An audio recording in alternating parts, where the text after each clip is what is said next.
Hello, everyone. I'm so excited to be here with you and show you how I developed my formula for this album. So, I started things off after knowing that I was using 4 by 8 photos. I wanted to find a way to make it work and to also keep each day's photos as their own folder and telling their own story.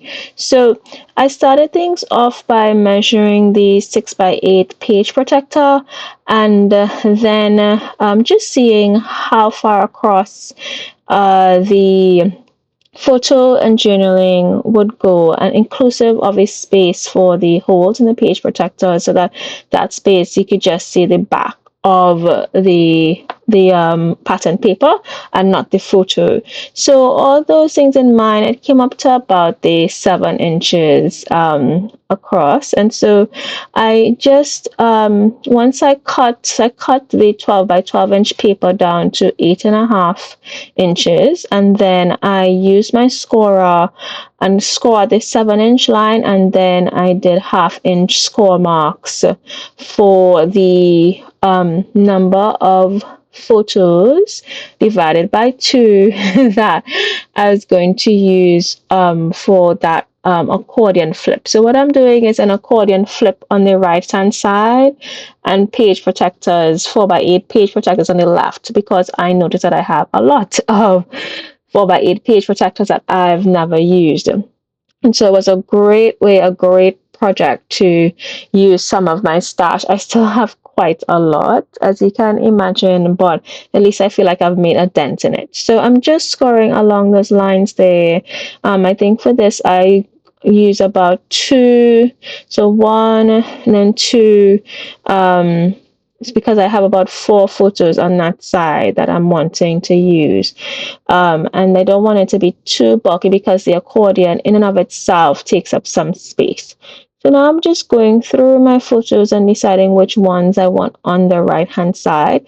I decided to go chronologically. So the left hand side will be the first set of photos for the day, and the right hand side will be the last of photos on the day, and then that back in the center will just be the last photo for the day. So that's how I'm setting up the formula for displaying my photos, and then I will have a cover page on the top. Now, this is something that I haven't done quite often for albums. I know that developing a formula really is helpful when you have large albums. And so I just want to finish off that cover folder by adding a piece of acetate over the top photo, completely optional depending on how you'd like to create and document your album. But for me, it was quite important because what I wanted to do now is create a space in the paper, a see-through space on the little flap where I can add in the day. So day one, for example, is what I decided on. Day one to day six.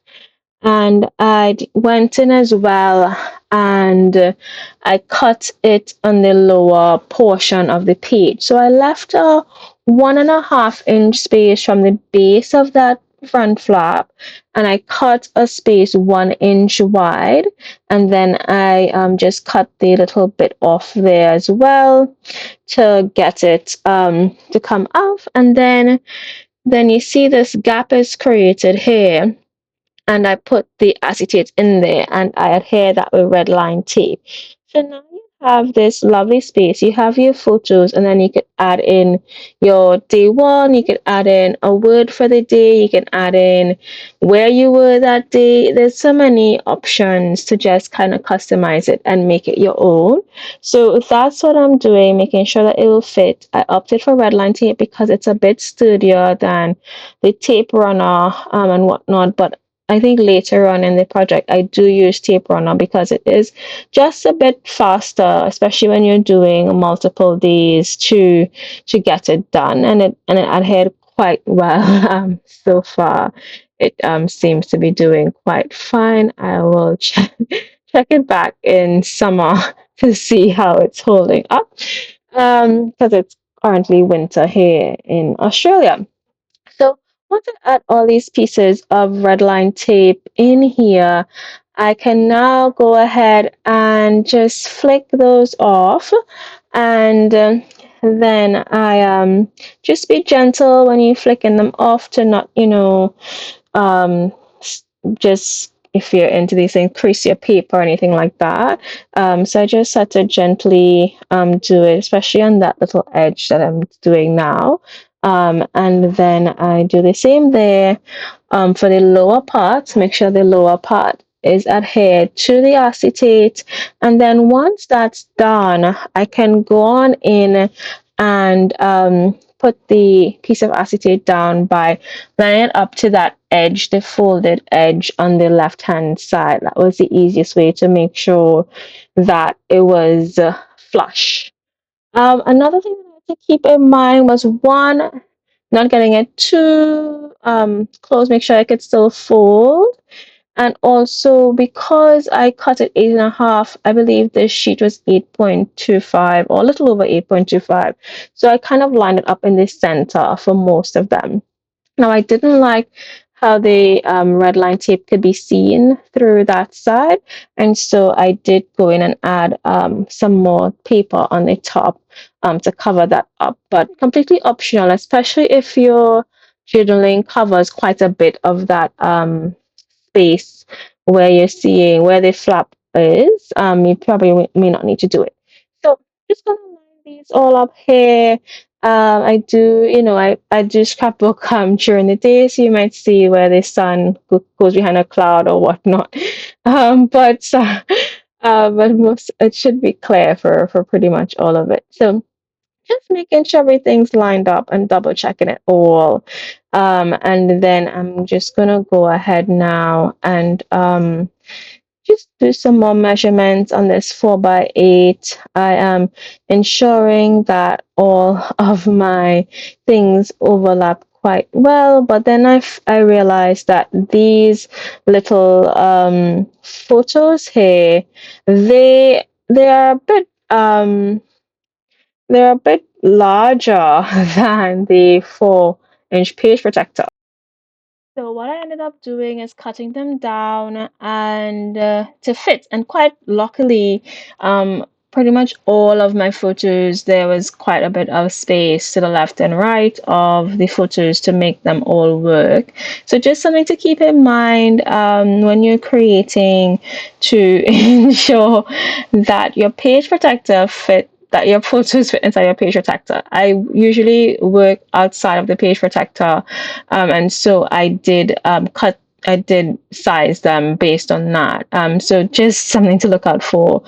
And then now I'm just adding in these, just a little panel here to cover that up. Very minor, not everybody cares about that, but I did, and I liked actually putting the cover over it.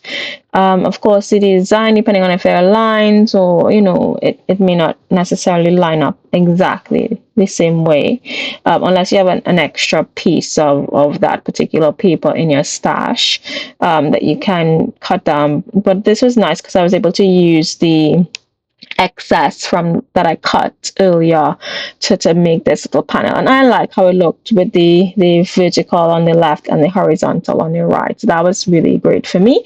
And then on top of that, I decided to add the journaling there just so that I can get some more space on the left hand side where the photos were, and also I was able to see a bit more of the patterned paper, which I appreciated.